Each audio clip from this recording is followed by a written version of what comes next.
요한계시록 1장은 바로 서론에 해당됩니다. 특별히 우리가 사도 요한이 반모섬에 유배가 된 상태예요. 그렇기 때문에 사실 요한의 입장에서는 얼마나 고통스러운 시간을 보내고 있는 거예요. 그 90이 넘은 노사도가 사실 그 당시에 로마의 도미티안 황제가 가장 핍박이 또 심할 때 교회가 핍박을 당하고 있었고, 그런 과정 속에서 그 당시에 기독교 교회의 가장 수장이었던 이 사도 요한을 유배시킨 거예요. 그래서 이 반모섬에서 유배를 당하고 있는 상황이었기 때문에 얼마나 사도 요한이 힘든 시간이에요. 힘들고 고통스럽고, 그 노사도가, 그 나이 많은 그 노사도가 그 반모섬에서 있을 때 얼마나 힘들겠어요. 그러니까 지금 교회적으로나 그다음에 개인적으로나 굉장히 힘든 고난의 상황과 시기 속에 있는 상황 가운데, 이제 이 요한계시록, 하나님께서 그 요한에게 환상과 또 성령의 감동을 주셔서 그 반모섬에서 이 계시록을 쓰게 된 거죠. 자, 그런 시대 속에서 특별히 핍박받고 있는 그리스도인들에게 있어서 이 요한계시록의 1장은 예수 그리스도가 누구신가 라고 했을 때 그 1장부터 이렇게 나오는 말씀을 보면 바로 예수 그리스도의 승귀, 계속 제가 교리적으로 승귀라는 것은 하나님께서 예수 그리스도를 죽음의 가장 바닥에 있을 때 하나님의 능력으로 죽음의 권세를 이기시고 부활케 하셔서 이제 하늘로, 그래서 하나님의 보좌 우편에 앉게 하심으로 이제 하나님 나라의 왕으로서의 신분으로 세워주시고, 모든 권세와 그 다음에 장래적으로는 심판의 주로서의 그런 왕으로서의 권세를 가진 예수 그리스도로 다스리게 하셨는데, 바로 요한계시록은 그런 승귀하신 예수 그리스도의 모습으로 계속해서 설명되어지고 있다는 사실입니다. 그것이 요한 개인적으로도 굉장한 위로와 소망이 되는 거죠. 그리고 모든 교회를 향해서도 위로와 소망이 되는 것이다. 그래서 1장은 그러한 승귀하신 예수 그리스도의 모습으로 시작되는 것을 보게 됩니다. 그래서 본문으로 들어가면, 잘못 쓰신 줄 알았어요. 승리를 승기로 제가. 네, 그리스도의 승귀라고 그래요. 이게 그런 말이 있네요. 예. 이게 교리적으로 네. 한글로 쉬운 말로, 순수 우리나라 말로 표현하면 예수님의 높아지심이라는 의미예요. 예수님의 높아지심. 네. 1장 1절에서 3절까지가 바로 요한계시록의 표제라고 할 수가 있습니다. 1장 1절에 처음 계시록이 시작하는 첫 문장이 뭐냐면 예수 그리스도의 계시라, 이렇게 시작이 돼요. 이게 이제 서원이며 표제입니다. 이 의미는 계시록 전체가 말하고자 하는 바가 바로 예수 그리스도 중심이라는 것을 분명하게 첫 문장으로부터 이제 분명하게 밝히고 있는 거예요. 그리고 하나님께서 예수 그리스도에게 계시를 준 목적은, 이는 하나님이 그에게 주사 반드시 속히 일어날 일들을 그 종들에게 보이시려고 그의 천사를 그 종 요한에게 보내어 알게 하신 것이라. 그 목적은 바로 속히 될 일을 교회 공동체에 보이기 위함이다. 이렇게 분명하게 목적을 밝히고 있어요. 여기서 말하고 있는 반드시 속히 일어날 일, 속히 될 일의 의미는, 이게 미래적인, 1차적으로는 미래적인 국면에 대한 언급이면서 동시에 과거적이고 또 현재적인 국면이라는 것을 우리가 이해해야 됩니다. 그 될 일, 속히 될 일의 성취가 예수 그리스도의 공생의 사역을 통해서 이미 시작되었고, 이것은 이제 과거적인 측면이죠. 그리고 지금 현재도 계속 진행되고 있는 것입니다. 이 현재적인 측면이고, 이제 앞으로 미래적으로도 되어질 것이다. 그래서 예수 그리스도의 계시가 가지고 있는 이런 미래적인 국면은 다시 설명드리면 예수 그리스도께서 역사 속에서 성취한 과거적인 국면과 현재 이제 고난받고 있는 성도들과 함께하는 현재적인 국면을 총괄하는 것으로 이해를 해야 합니다. 이제 계시록에 있는 요한이 쓴 현재 시점은 AD 90년경의 교회죠. 그러나 지금 우리에게 현재도 지금 우리의 현재를 말할 수가 있고 앞으로 미래도 말할 수가 있는 것이죠. 특별히 이 예수 그리스도의 계시가 가지고 있는 이 계시는 과거, 현재, 미래를 총괄하는 예수 그리스도의 계시다. 그러므로 요한계시록 전체 중심 속에 이러한 의미가 이제 서론을 통해서 나타나고 있는 것입니다. 그러니까 우리가 요한계시록을 전체를 우리가 이해할 때, 물론 앞으로 이제 자세하게 보겠지만은 이 서원에서, 표제에서 그 의미를 분명하게 밝히고 있습니다.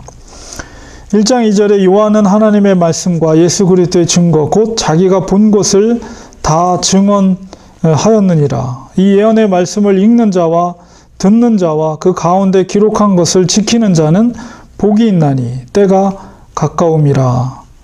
그래서 이제 그 그리스도의 계시에 대한 말씀으로 처음 시작을 하고 있습니다.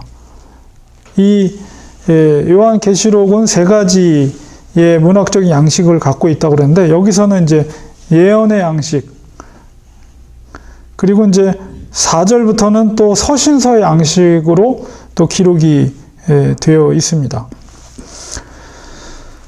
우리 4절부터 8절까지 보면 이제 이 부분은 또 이제 요한이 서신서의 특징을 갖고서 글을 쓰고 있는 것을 보게 되는데, 그 서신서를 쓸 때에 성삼위 하나님의 이름으로 요한이 쓰고 있는 것을 보게 됩니다.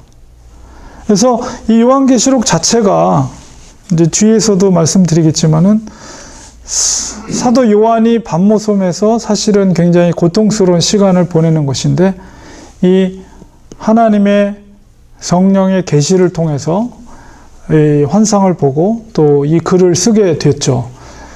비록 고난이었지만, 반모섬에서의 고난이었지만 오히려 그 고난이 그에게는 계시록이라는 너무나도 놀라운 묵시록, 또 하나님의 놀라운 미래에 될 일, 이런 것들을 알게 하는 감격의 시간을 반모섬에 유배되지 못하면, 되지 않았다면 받지 못할 그런 상황이었다는 것을 우리는 이해하게 되죠. 그래서 1차적으로는 주님께서 요한에게 위로를 주는 거예요. 말씀을 통해서. 얼마나 감격적이었겠어요. 그런 환상과 계시를 들었을 때. 1장 4절에 요한은 아시아에 있는 7교회에 편지하노니, 이게 서신서 형식으로 돼 있죠. 이제 발신자가 요한이라는 말을 하고 또 수신자는 7교회라는 것을 분명하게 밝히고 있어요. 그리고 이제도 계시고 전에도 계셨고 장차 오시리. 그래서 성부 하나님을 의미하는 거예요. 과거와 현재와 미래 하나님. 그러나 과거, 현재, 미래라는 것은 시간을 표현하지만, 그러나 시간의 틀 속에 갇혀 있지 않은 하나님. 영원 전부터 영원 후까지 존재하신 하나님.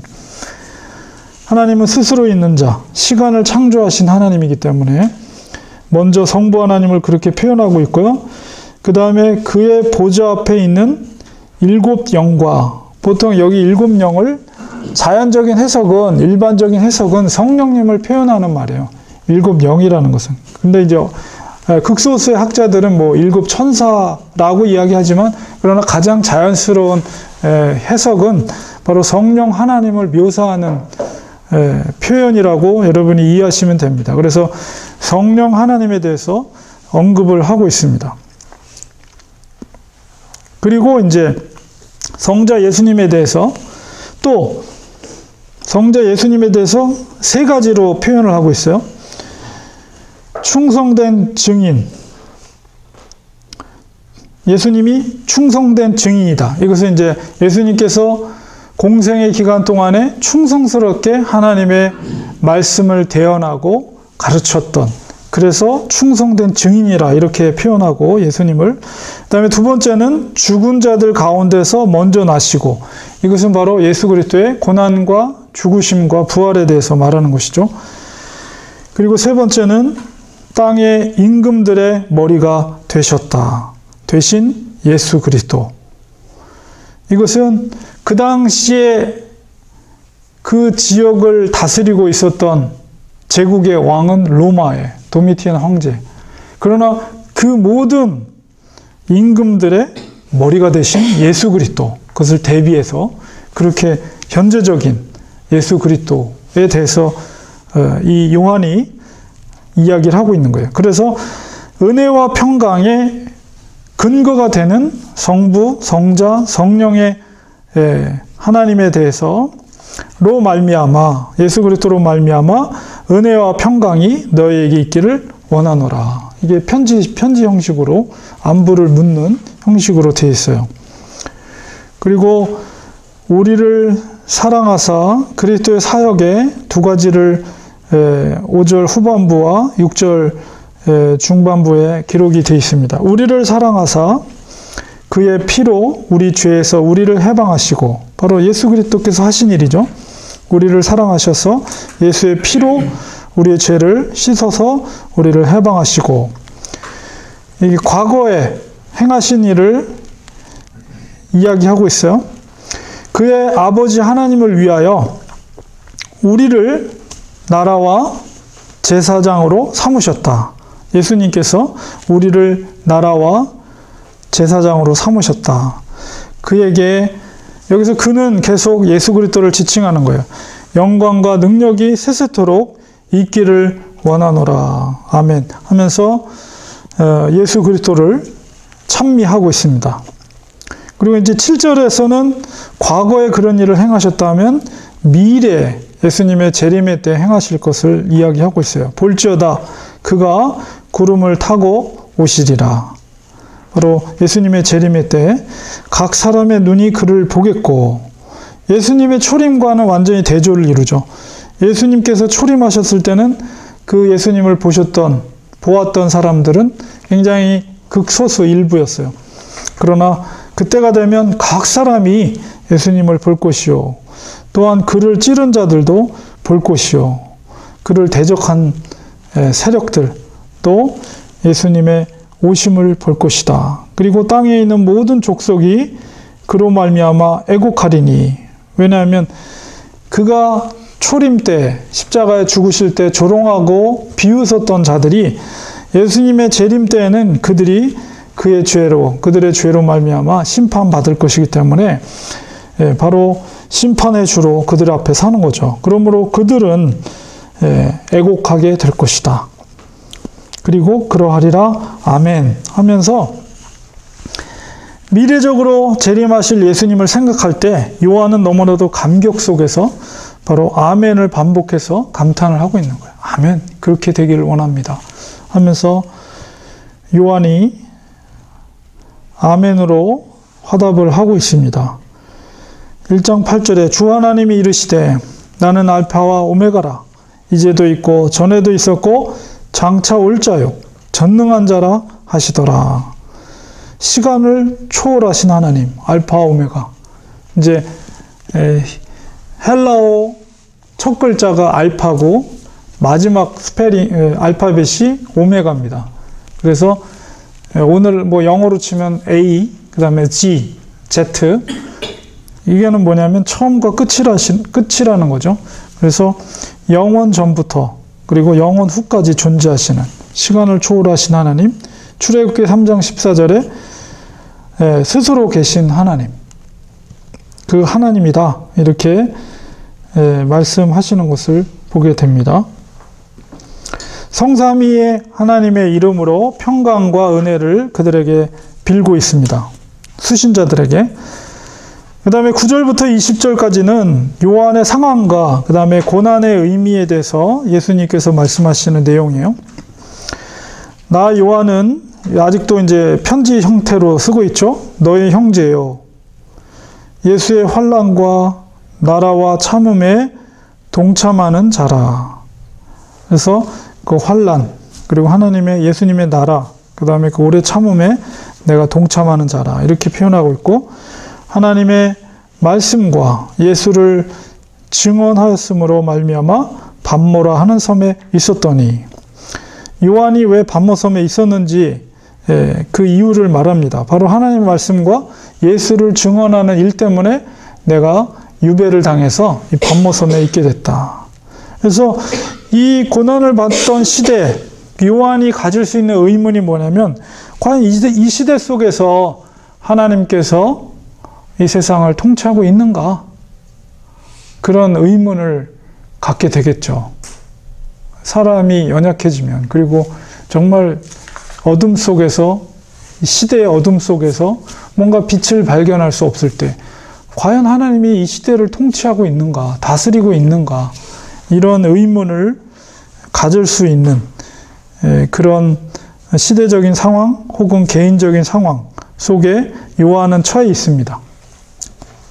이제 그 뒤에 예수님께서 말씀을 하셔요. 그 문제에 대해서. 주의 날에 내가 성령에 감동이 되어 내 뒤에서 나는 나팔 소리와 같은 큰 음성을 들으니 이르되 내가 보는 것을 두루마리에 써서 에베소, 서모나, 버가모, 두아디라, 사대, 빌라델피아, 라오디게아 등 7교회에 보내라 하시기로. 그러니까 친히 환상 가운데 편지를 7교회에 보내라고 지시를 내리시죠. 몸을 돌이켜 나에게 말한 음성을 알아보려고 돌이킬 때에, 이게 주님이 말씀하셨겠죠. 주님이 일곱 금 촛대를 보았는데 촛대 사이에 인자 같은 이가 발에 끌리는 옷을 입고 가슴에 금띠를 띠고, 자, 이 형상들은 다 승귀하신 높아지신 예수 그리스도를 이제 표현하고 있어요. 물론 요한이 그 환상을 봤겠죠. 그래서 그것을 이제 표현하고 있습니다. 근데 7 금촛대를 보았고, 그 촛대 사이에 인자 같은 자가 발에 끌리는 옷을 입고 또한 가슴에는 금띠를 띠고 그의 머리와 털의 희기가 흰 양털 같고 눈 같으며, 그러니까 굉장히 눈부시다는 것을 우리가 이 표현 속에서 반복해서, 털의 희기가 흰 양털 같고 눈 같으며 그의 눈은 불꽃 같고, 불꽃도 역시 하나 빛이죠. 빛. 그의 발은 풀무불에 단련한 빛난 주석 같고, 이건 뭐냐면 여러분 용광로에서 녹은 철물이 이렇게 흘러져 내려올 때 여러분 화면 보면 얼마나 그게 빛이 납니까? 눈이 부실 정도로 빛이 나잖아요. 그런 표현을 계속해서 반복해서 하고 있어요. 그 다음에 그의 음성은 많은 물소리와 같으며, 이 얘기는 그 물소리가 아주 웅장한 물이 폭포수 아니면 물이 떨어질 때나 이럴 때 보면 굉장히 뭐 두려움도 느껴지고, 굉장히 그 물소리가 굉장히 청명하기도 하고, 때로는 뭔가 그 예수님의 음성을 그렇게 비유로 표현하고 있는 것 같아요. 그냥 작은 쫄쫄쫄 흐르는 물이 아니라 굉장히 많은 물소리와 같다, 이렇게 표현하고 있고, 그 다음에 그의 오른손에 7별이 있다. 오른손, 보통 성경에 나오는 오른손이라는 것은 우리 동양적으로도 오른손이 강한 손이죠. 강한 손, 힘 있는 손. 그래서 권능의 손, 오른손에 7별이 있다. 그리고 그의 입에서 좌우에 날선검이 나오고, 진짜 칼이 나가는 게 아니고, 이제 히브리서 4장 12절에도 하나님의 말씀은 좌우의 날선검과 같아서 예리해서 혼과 마음을 쪼갠다, 이렇게 표현되어 있는 것처럼 하나님의 말씀을 그렇게 표현하고 있는 거예요. 그 얼굴은 해가 힘있게 비치는 것 같더라. 그러니까 우리가 하나님의 나라에서는 태양이 필요가 없어요. 왜냐하면 하나님 자체가 빛이시기 때문에. 어둠이 존재할 수 없는. 그러니까 이 표현 속에서 이렇게 어린 양으로 표현되어 있고, 그러니까 여러분이 성경 그 계시록에 보면 계속해서 처음부터 끝까지 예수님을 어린 양으로 이렇게 많이 표현하거든요. 근데 그거를 우리가 문자적으로 받으면 안 되죠. 보좌 앞에 무슨 어린 양이 한 마리가 이렇게 앉아 있는 게 아니잖아요.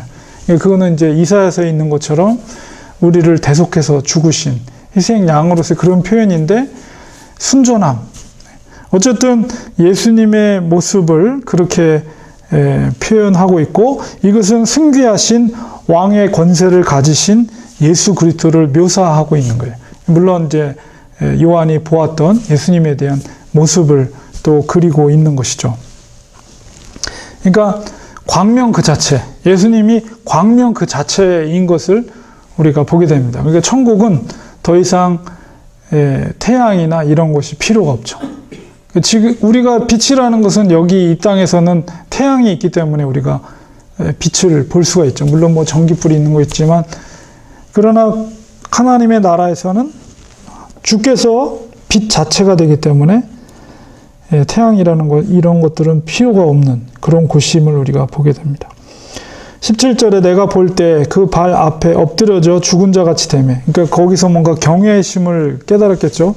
요한이 거기에 엎드려서 죽은 자 같이 되매. 그가 오른손을 내게 얹고 이르시되, 엎드려 있는 요한에게 그 광명 같은 주께서 오른손을 대고 그에게 말하기를, 얹고 말하기를, 두려워하지 말라. 나는 처음이요 마지막이니 곧 살아있는 자라. 내가 전에 죽었었노라. 볼지어다 이제 세세토록 살아있어 사망과 음부의 열쇠를 가졌노니.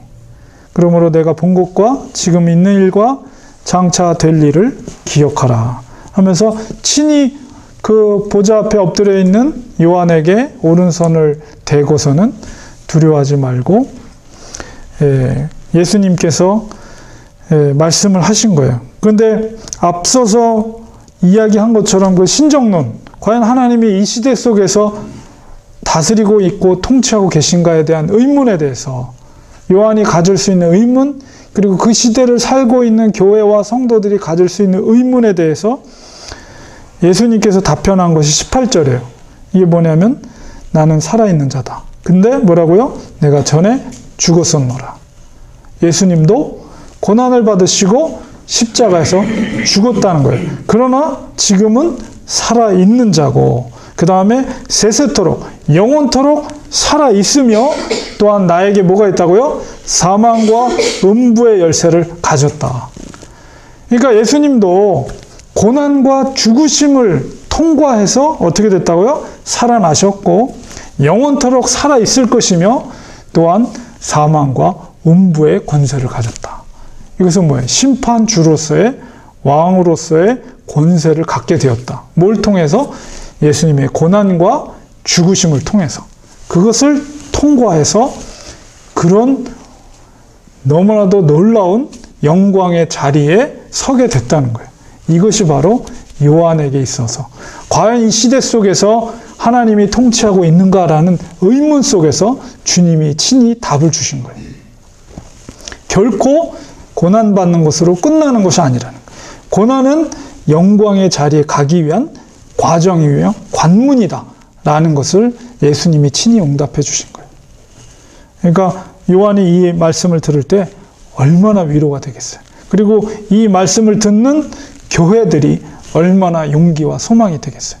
주님께서도, 그리고 주님이 지금 그런 권세, 사망과 음부의 열쇠를 가졌다. 지금 로마의 도미티안 황제가 마치 좌지우지하고 모든 생명을 좌지우지하는 것처럼 보이지만, 사망과 음부의 열쇠를 가지신 분은 우리가 섬기는 예수 그리스도다 라는 것을 친히 말씀하시는 거예요. 그래서 네가 본 것과 지금 있는 일과 장차 될 일을 기억하라. 이제 앞으로 이제 보여줄 그 환상과 그 모든 성령의 깨달음을 기록하여 그 교회에 보내라 라는 명령을 내리죠. 마지막 20절에 내가 본 것은 내 오른손에 7별의 비밀과 또 7금 촛대라 하면서, 그것의 의미가 뭐냐면 7별은, 오른손에 갖고 있었던 7별은 7 교회의 사자요, 목자들, 일곱 교회 목자요. 또 일곱 촛대는 바로 일곱 교회니라. 자, 하나님의 예수님의 강하신 오른팔로 쥐고 있는 것은 그 목자들이며, 또한 그분이 붙들고 있는 것은 일곱 촛대인데, 일곱 촛대는 바로 교회들을 말해요. 일곱 교회를. 뭐예요? 고난의 시대, 핍박받는 시대지만 예수님의 관심은 그 교회 성도들과 목자에게 있다는 것을 요한에게 다시 한번 말하고 있는 것이죠. 그러므로 고난받고 있는 성도들에게 있어서 고난은 결코 끝이 아니다. 고난의 과정은 영원토록 승리하는 영광의 관문이라는 소망을 예수님께서 친히 요한을 통해서 교회에게 전하고 있는 것입니다. 이것은 시대를 초월해서 바로 현재를 살고 있는 우리들에게도 동일한 은혜의 말씀이라고 할 수 있고, 또한 미래적으로도 영원히 이 말씀은 소망이 되는 말씀이라는 사실이죠. 그래서 1장에서 이미 많은 부분, 요한계시록에 대한 많은 부분을 이미 1장에서 많이 계시를 하고 있어요. 그래서 이 1장에 있는 이 내용들이 바로 요한계시록 전체를 커버하고 있는 거예요. 그래서 이제 오늘은 1장을 살펴봤습니다. 그래서 1장을 통해서 예수님께서는 미래적으로만 역사하는 것이 아니라 또 현재적으로도 교회와 목자들을 붙잡아 주시고, 또 예수 그리스도 안에서 승리의 자리로 이끌어 가심을 확신시켜 주신다는 거예요. 그래, 궁극적으로 고난은 받지만, 성도들의 고난과 환난을 받지만 궁극적으로 성도와 교회가 최종적인 승리를 이루게 된다는 소망을 1장에서 이미 선포하고 있는 거예요. 사실은 요한계시록 전체의 주제이기도 해요, 이게. 그러니까 우리가 두려워할 게 없는 거죠. 많은 여기 심판의 내용들이 있지만 두려워할 필요가 없다. 왜냐하면 주님의 오른손으로 그 금촛대와 별들을 쥐고 계셔요. 주님이 사망과 음부의 권세를 가지고, 열쇠를 가지고 계신 주님이 바로 오른손으로 교회와 성도들과 목자들을 붙잡고 계시다는 거예요. 이 소망과 믿음이 있다면 어떤 환난과 역경이 있어도 우리는 이길 수가 있는 거죠. 자, 그래서 오늘은 1장을 살펴봤습니다. 그래서 1장 속에서 제가 생각할 문제 두 가지를 질문을 드리면요.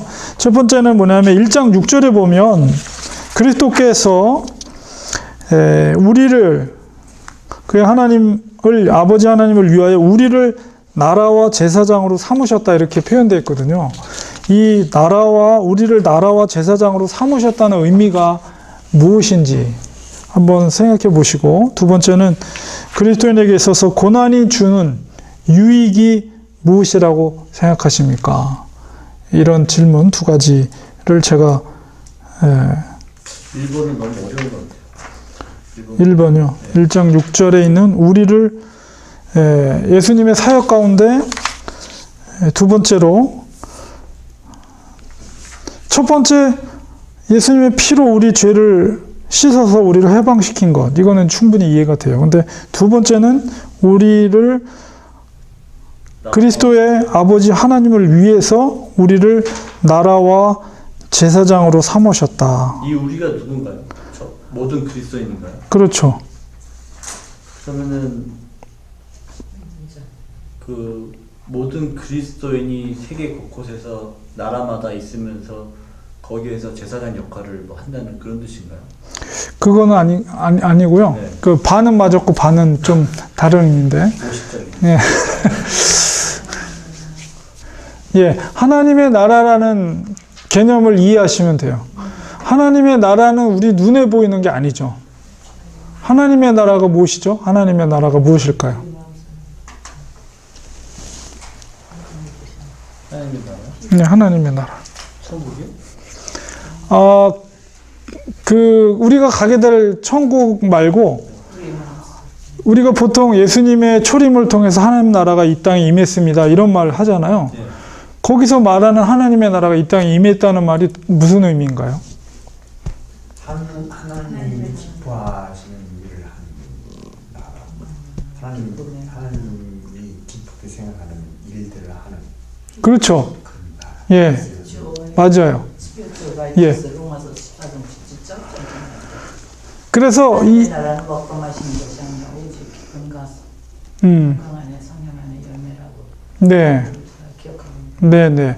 그러니까 우리 하나님의 나라는, 거기서 말하는 하나님의 나라는 우리 눈에 보이는 나라가 아니죠. 물론 이거는 일종의 영향력, 통치, 이거와 관계가 있는 말이에요. 그러니까는 하나님의 나라는 하나님의 통치가 미치는 영역을 말하는 거예요. 하나님의 통치가 미친다는 말은 무슨 말입니까? 그래서 우리가 보이는 땅을 이렇게 쟁취한다는 게 아니고, 그것은 하나님의 말씀에 순종하는 사람들을 통해서 그곳에 순종한다는 것은 뭐예요? 전적으로 내가 하나님의 손과 발이 되고 하나님의 지체가 되어서, 예수 그리스도의 지체가 되어서 머리 대신 예수 그리스도의 뜻에 따라서 일을 하면 그것이 하나님의 통치, 다스림이 이루어지는 땅이 되는 거예요.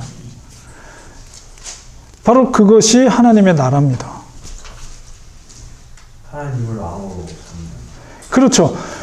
전적으로 하나님을 우리의 왕으로, 예수님을 우리의 왕으로 믿고, 우리가 사도 바울은 너희들은 그리스도의 몸이라고 그랬잖아요. 그리고 머리는 예수 그리스도 되시고, 그 다음에 우리 지체들은 예수 그리스도의 목적, 삶의 목적에 따라서 살아가는 지체들. 그래서 그것을 순전히 그 뜻에 따라서 순종하는 그리스도인들을 통해서 하나님의 일이 이루어지게 되죠. 그 속에. 하나님의 기쁘신 뜻이 그 속에 이루어지게 되는 거죠. 그게 바로 하나님의 통치가 이루어지게 되는 거예요. 그것이 하나님의 나라. 그리고 그것이 확장돼 나갈 때 하나님 나라가 더 확장해 나가는 거죠. 커지는 거죠. 그래서 우리를 향해서 너희는 하나님의 나라가 삼으셨다. 이렇게 말하는 거예요. 그러니까 우리가 온전히 하나님의 말씀에 순종하고 하나님의 주권을 인정하면서 이 땅에서 우리가 살아간다면, 그 사람은 자기 인생이 자기가 주인이 아니라 청지기로서 하나님이 주인 되셔서 하나님의 기뻐하시는 뜻대로 내가 행하는 거죠. 그럼 그것은 그 속에 순종함을 통해서 하나님의 통치와 다스림이 그 사람을 통해서 이루어지게 되는 거예요. 그것이 이제 뭐 가정일 수도 있고 일터일 수도 있고 자기가 뭐 섬기는 어떤 조직일 수도 있고, 그 속에서 하나님의 뜻대로 전적으로 하나님의 주권을 인정하면서 하나님의 기쁘신 뜻대로 순종하는 삶을 살아가면 그 속에 하나님의 다스림이 있게 되는 거예요. 그러면 그 지역에서 하나님의 나라가 확장돼 나가는 거죠. 그래서 이 켈빈주의에서, 장로교에서 중요한 것이, 모든 하나님의 통치는 교회만 이루어지는 게 아니고, 하나님 나라라는 것은 정치, 경제, 문화, 뭐 모든 전 영역, 비즈니스, 모든 영역 속에서 하나님의 이런 통치가 이루어져야 된다. 누굴 통해서? 하나님의 주권을 인정하는 그리스도인들을 통해서. 그러니까는 유엔이건 정부건 국회건 뭐 백악관이건 바로 하나님을 전적으로 주권을 인정하는 그 순전한 사람들을 통해서 그 원리들로 정치를 하고, 그 원리들로 교육을 하고, 원리대로 또 비즈니스를 하고, 원리대로 여러 가지 그 문화 행사를 하고, 자기의 달란트를 하고, 노래를 하고, 그림을 그리고, 이런 원리들이 녹아질 때, 거기에 무슨 꼭 뭐 성경 말씀대로, 성경 말씀을 뭐 그대로 인용해서 이렇게 하는 것이 아니라, 온전한 하나님의 원리와 뜻대로, 가치관대로 정치를 하고, 경제를 하고, 문화를 하고 해서 모든 전 영역이 하나님의 통치와 다스림이 있게 해야 된다는 거예요. 이게 이제 켈빈의 주장이거든요. 그래서 우리가 비즈니스를 할 때도 그렇고 일할 때도 그렇고 그거는 뭐 빗자루질을 하는 사소한 일을 하든 무슨 일을 정치를 하든 모든 어떤 영역이든 간에 그 사람이 하나님의 절대적인 주권을 인정하면서 하나님의 깊으신 뜻대로 원리대로 그 삶의 영역에서 그 일들을 수행해 나갈 때 그 속에 하나님의 나라가 임하는 거예요. 정말 놀라운 일이죠. 바로 우리 자녀들을 그렇게 키워야 돼요. 그러니까 얘네들이 무슨 훌륭한 인류 대학에 갔다고 해서 기뻐할 것이 아니라 그 아이가 무엇을 하든지 간에 이런 하나님 나라의 개념을 가지고 자기가 무엇을 하든 하나님의 관점은 그 사람이 무슨 뭐 정치를 하고 의사가 됐다고 해서 기뻐하는 게 아니에요. 자기가 빗자루질을 하나를 하더라도 그 속에 하나님의 주권을 인정하는 그 사람의 시선이 고정돼 있지 무슨 그 사람이 무슨 의사가 되고 뭐 남들이 보기에 굉장히 뭐 돈을 많이 받는 직업이 됐다고 해서 하나님이 기뻐하시는 게 아니에요. 그러므로 우리 아이들이 다 자기의 달란트가 있고 능력이 있는 거거든요. 그걸 다 무시하고 무조건 좋은 대학교 가고 좋은 직업을 가져야지만 무슨 하나님께 영광을 올려드린다라고 그런 논리로 아이들을 대해서는 절대 안 돼요. 물론 뭐 나름대로 최선을 다해서 뭐 좋은 위치에 올라가는 것도 좋지만 그게 목적이 돼서는 안 되고 그 아이를 통해서 하나님의 통치와 다스림이 확장되는 것, 이런 것들을 아이들한테 가르쳐 줘야 된다는 거죠.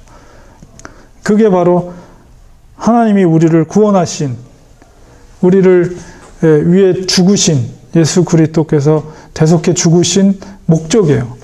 하나님의 선한 친백성이 되기 위한, 하나님의 선한 일을 위해서 우리를 친백성이 되기 위해서 우리를 구원하신 거예요. 그거는 뭐냐면 우리를 통해서 하나님 나라, 하나님의 통치가 이루어질 수 있게끔 우리가 전적으로 하나님의 주권을 인정하는 그리스도인이 되는 것. 그 사람이 바로 열매를 맺는 사람이에요. 예.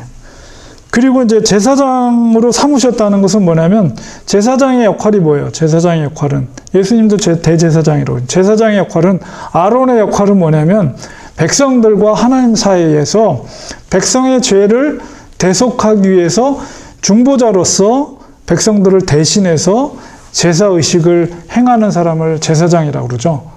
그러니까 주님께서 우리를 제사장으로 삼으셨다는 것은 화평케 하는 직분을 우리에게 주신 거예요. 하나님과 바로 물론 우리의 유일한 중보자는 예수 그리스도시지만 그러나 우리에게도 역시 예수님과 같은 화평케 하는 직분을 우리에게 주신 거예요. 그러니까 그것은 일종의 제사장의 역할이죠. 그래서 그러면 무엇을 통해서 화평케, 누구와 누구를 화평케 하는가라고 했을 때 하나님과 믿지 않는 자들, 아직 믿음이 없는 자들을 중간에서 바로 복음을 통해서 화평케 하는 역할을 우리에게 주신 거예요. 그래서 그 일을 위해서 하나님이 우리를 부르시고 우리를 대속해 주신 거예요. 그래서 주께서 우리를 나라와 제사장으로 삼으셨다는 것은 바로 그런 의미를 갖고 있는 거예요. 굉장히 중요한 개념 두 가지예요. 하나님의 나라와 그 다음에 우리 화평케 하는 직분으로서의 제사장의 역할. 그래서 이것이 이 땅을 사는 그리스도인들이 가져야 될 우리의 존재 목적, 이 땅에서의 존재 목적이라는 거죠. 그러니까 그 관점을 우리가 갖고 있어야지 우리 자녀들에게도 가르칠 때 그런 분명한 그리스도인의 이 땅의 존재 목적을 인식시켜 줄 수가 있는 거죠. 그래서 너희는 하나님의 나라다. 너는 하나님의 제사장이 되어야 돼. 우리가 이 땅에 존재하는 목적이 그거야. 그러한 사람만이 이 땅에서 열매를 맺을 수 있어. 하나님은 우리에게 열매를 요구하신다. 그리스도에 접붙여 있고 그리스도로부터 우리가 좋은 영양공을 공급받으면서, 영양공을 공급받는다는 건 뭐예요? 전적으로, 제가 지난주 설교한 것처럼 전적으로 그리스도 앞에서 내가 부정하지 않으면 안 돼. 나는 nothing, 나는 아무것도 아닙니다. 예수님께서 나를 붙잡아 주실 때 내가 할 수 있고 열매를 맺을 수 있습니다. 이게 있어야지 하나님 나라가 될 수가 있고 화평케 하는 직분으로서의 제사장의 역할을 할 수 있는 거예요. 내가 100 중에 하나만 내 목소리가 나와도 불가능해요. 그래서 온전히 내 속에 내주하고 계신 성령님께서 내 자아를 죽이고 온전히 하나님의 주권을 인정하면서 내 인생은 내 것이 아니라 하나님의 것입니다. 하나님 마음껏 내 인생을 사용해 주시옵소서. 나는 nothing, 나는 아무것도 아닙니다. 이런 태도로 하나님 앞에 섰을 때 그 사람을 통해서 극상프의 열매가 맺혀지는 거예요. 그 사람을 통해서 하나님 나라가 확장되는 거예요. 그리고 그 사람이 바로 화목해 하는 직분으로서의 역할을 충실히 할 수가 있어요. 주님은 그런 사람을 찾고 있고 그런 사람을 통해서 지금도 일하고 계세요. 자, 두 번째는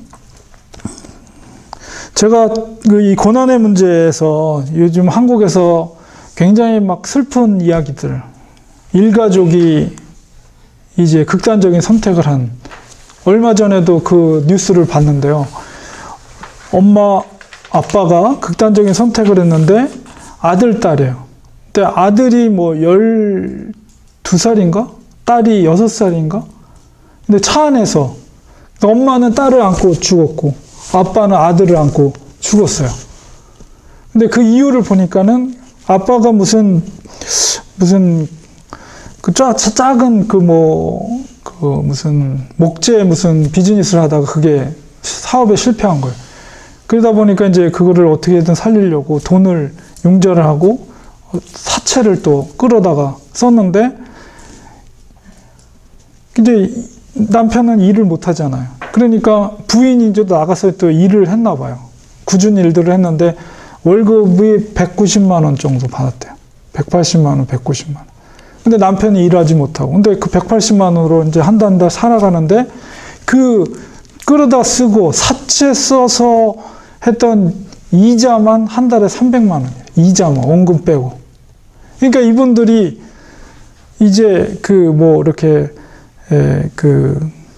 공무원 이제 동사무소 같은 데 가서 구제 파산 신청 이런 거를 하는데 상담을 하다 보니까 그 상담하고 변호사가 그걸 진행하는 데 있어서 비용이 한 200~300만 원이 든다는 거예요. 근데 그런 돈이 어디 있어? 그러니까 이분들이 결국은 감당할 수가 없으니까 결국 극단적인 선택을 한 거예요. 그래서 엄마가 자기 딸 5살짜리 안고 아빠는 그 아들 안고 아마 그 가스로 해서 일가족이 다 그렇게 죽은 사건. 그걸 볼 때 애들이 무슨 잘못이 있어요, 애들이. 너무 가슴이 아프더라고요. 누군가가 저 사람을 조금만 도와줘도. 얼마나 그 사람은 정말 사방이 꽉 막혀 있는 상태에서 숨이 콱콱 막혔을까.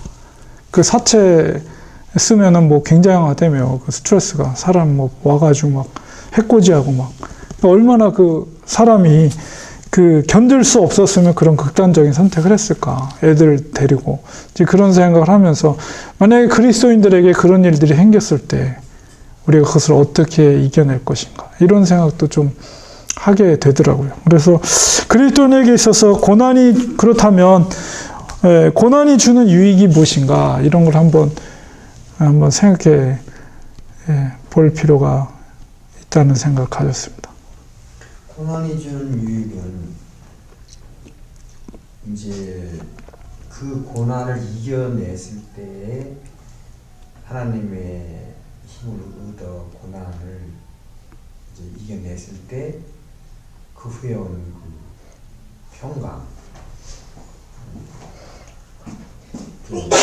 단련시켜주기 때문에 그 고난을 잘 극복하면 더 큰 고난도 이길 수 있는 면역력이 생기는데 그때 오로지 하나님을 위탁하고 공중에 나는 새도 먹이를 주는데 너희는 아니겠느냐가 아니니까 아까 목사님께서 예를 들면 그분도 지혜가 부족해서 그런 일을 하는 거예요. 죽으면 본인들만 죽지 왜 자식들까지 죽냐.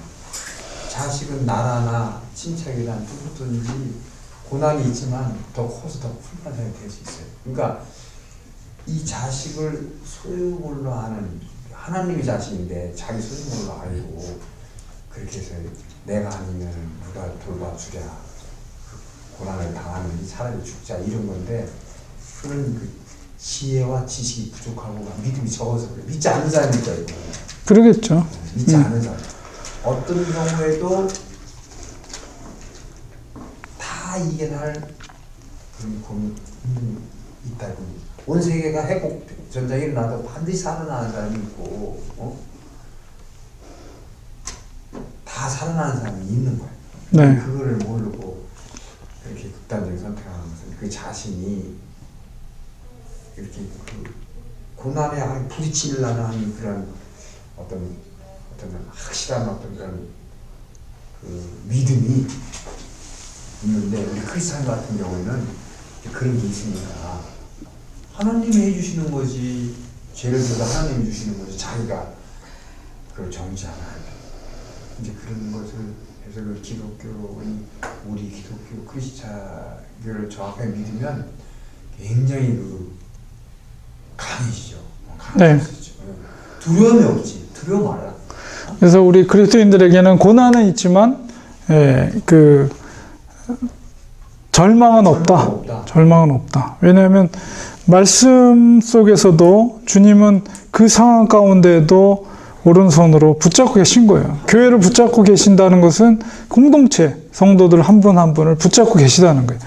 그 확신과 믿음을 가지고 우리가 아무리 절망적인 상황, 그보다 더, 물론 우리가 쉽게 말할 수는 없어요. 그 상황에 처하면 그 사람이 고통스럽고 굉장히 정말 어디로 뭐 도움을 청할 수도 없는 그런 상황 속에서 굉장히 고통스럽고 괴롭겠지만은, 그러나 그 상황 가운데라도 우리는 우리를 붙잡고 계신 주님을 우리는 믿고, 말씀을 믿고, 포기하지 말고, 절대 포기하지 말고.